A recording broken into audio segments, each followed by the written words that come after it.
teman-teman semuanya, senang rasanya bisa kembali lagi menyapa kalian semua. Dan jangan lupa sebelum tonton video ini kalian sudah klik tombol subscribe. Baik teman-teman, di sini saya akan memberikan seputaran tanya jawab secara eksklusif berdasarkan pertanyaan yang sering masuk kepada saya ya. Tapi sebelum itu saya harapkan kalian sudah support channel ini dengan like, komen, dan subscribe kalian, dan share video-video saya sebanyak-banyaknya sehingga semakin banyak teman-teman kita yang lebih mengerti dan memahami seputaran permasalahan elektronik dan lain sebagainya. Di sini kita akan membahas nih tema singkat kita, penyebab kompresor inverter cepat mati. Apa aja yang mungkin menyebabkan kompresor inverter itu cepat mati? Jadi teman-teman, di sini saya akan menguraikan permasalahan ini berdasarkan kasus saya yang sering terjadi di lapangan. Semoga yang saya sampaikan ini bisa menjadi referensi dan bisa menjadikan masukan untuk kalian semua. Kalian coba perhatikan pertama sekali, apabila kompresor inverter AC kalian itu cepat mati, kebersihan unit kalian. Jadi gini teman-teman, saya pernah sering sekali terjadi di lapangan, outdoornya itu dia cepat mati. Paling hidup kisaran 5 atau 10 menit, langsung mati outdoornya. Lantas membuat AC itu tidak dingin.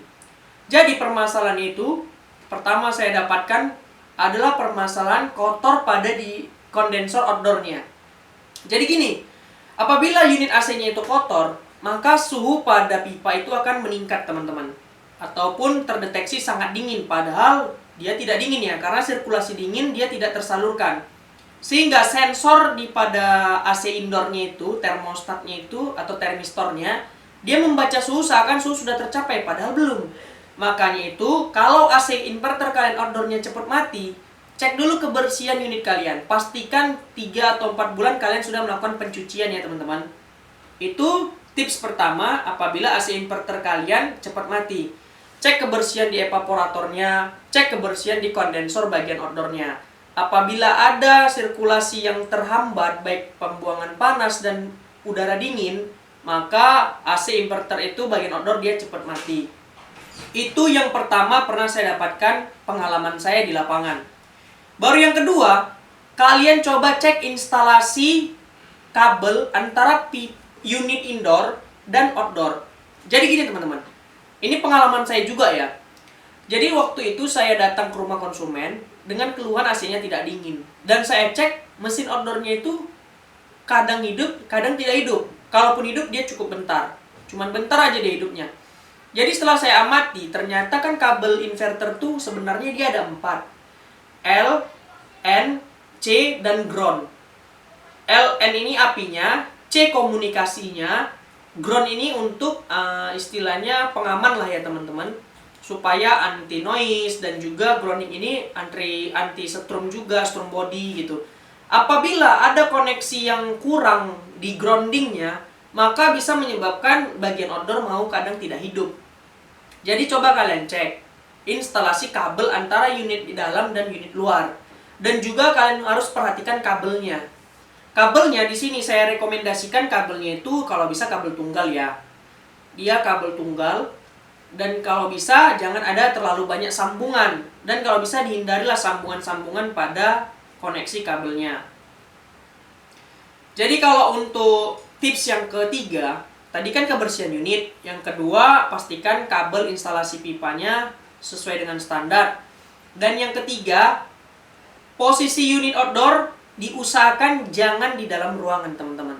Banyak sekali yang saya dapati di lapangan, bagian outdoornya itu dia diletakkan di bagian kamar mandi atau di dalam ruangan yang sirkulasi pembuangan panasnya tidak tersirkulasi dengan baik. Maka hal itu dapat menyebabkan AC bagian outdoornya cepat mati. Kenapa? Karena overheat. Nah, jadi kalian harus tahu juga ya, gejala-gejala umum ataupun permasalahan-permasalahan umum apabila AC inverter kalian outdoornya cepat mati, kompresornya tidak hidup. Perhatikan kondisi posisi pada outdoor unit. Usahakan di luar ya teman-teman. Kalau misalnya takut terkena hujan, coba pasang seperti atap gitu supaya dia tidak langsung terkena hujan. Tapi pastikan posisi outdoor itu dia buang panas secepat-cepatnya. Dia membutuhkan udara baru untuk membuang panas kompresor. Jadi kalau di dalam ruangan, maka udara panas itu akan terputar lagi, dihisapnya lagi, maka bagian outdoor itu akan terjadi overheat. Over ya, panas berlebih, maka itu dapat mengakibatkan kerusakan pada AC. Itu tips yang ketiga. Pastikan posisi outdoor di luar ruangan. Yang keempat, adanya kerusakan di modul PCB outdoor dan sensor suhu baik di indoor maupun di outdoor. Sensor suhu di indoor itu yang orang sebutnya termistor.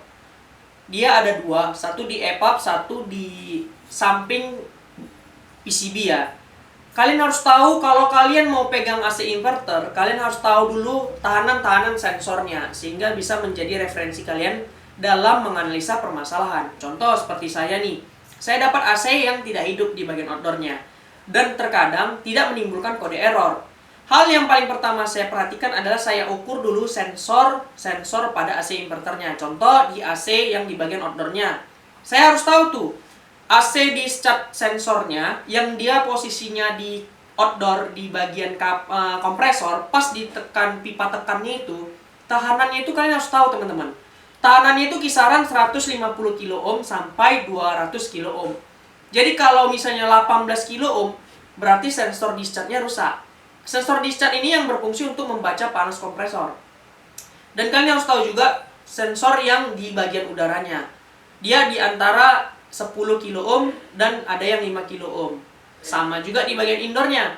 Sensor termistornya itu dia 5 kilo ohm, sensor udaranya 10 kilo ohm. Jadi kalian harus paham ya teman-teman, masalah-masalah di tahanan-tahanan sensor pada AC inverter. Jadi kalau kalian tidak paham, kalian tidak catat, kalian tidak belajar, maka kalian akan sulit dalam menangani permasalahan di AC inverter. Saya aja terkhusus saya sendiri aja pun saya ada catatan teman-teman. Apabila tahanan sensor itu saya catat supaya menjadi referensi saya dalam perbaikan AC inverter. Baik. Dan apabila setelah saya tahu sensornya itu bagus, berarti asumsi saya ada permasalahan di modul PCB outdoornya yang menyebabkan kompresor itu cepat mati. Jadi kalau misalnya itu tips yang keempat, kalian cek sensor, kalau sensor bagus berarti ada permasalahan di modul PCB. Tapi kalau misalnya kalian asumsi PCB-nya normal, udah kalian ganti, rupanya nggak mau juga, kompresor tetaplah hidup, mati sebentar. Biasa permasalahannya ada di kompresornya.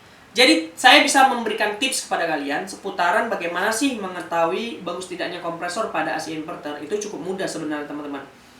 Kompresor itu kan dia berbeda ya, AC inverter dengan konvensional beda. Kalau konvensional tahanannya berbeda, baik dari starting, running, common beda ya tahanannya. Tapi kalau di inverter, ketiga spool MU, bukan MU maksudnya, MU, MW, MV-nya itu sama teman-teman. Misalnya 16 kilo, ya sama 16 kilo, 16 kilo. Atau 10 ohm, 10 ohm, 10 ohm. Dia harus ketiga kompresornya itu tahanannya sama teman-teman. Jadi itulah tips untuk kalian apabila ingin mengetahui kompresor itu bagus atau tidak. Apabila ada perbedaan antara spoolnya, maka dipastikan kompresornya rusak. Jadi teman-teman, secara eksklusif saya sudah memaparkan kepada kalian 5 penyebab kompresor inverter cepat mati. Semoga dari kelima ini bisa menjadi referensi kalian dalam menangani permasalahan AC inverter. Apabila ada pengalaman kalian di luar dari apa yang saya sampaikan, tolong klik di kolom komentar supaya kita saling sharing kepada teman-teman kita sehingga teman-teman kita bisa mendapatkan edukasi dan juga masukan sehingga dapat mudah memperbaiki AC inverternya. Oke. Jadi itu saja teman-teman, lebih kurangnya saya minta maaf. Semoga video ini saya buat bisa bermanfaat untuk kalian. Sampai jumpa di video saya selanjutnya dan saya harapkan jangan lupa klik tombol subscribe di bawah ini teman-teman. Oke? See you the next time video. Sampai jumpa.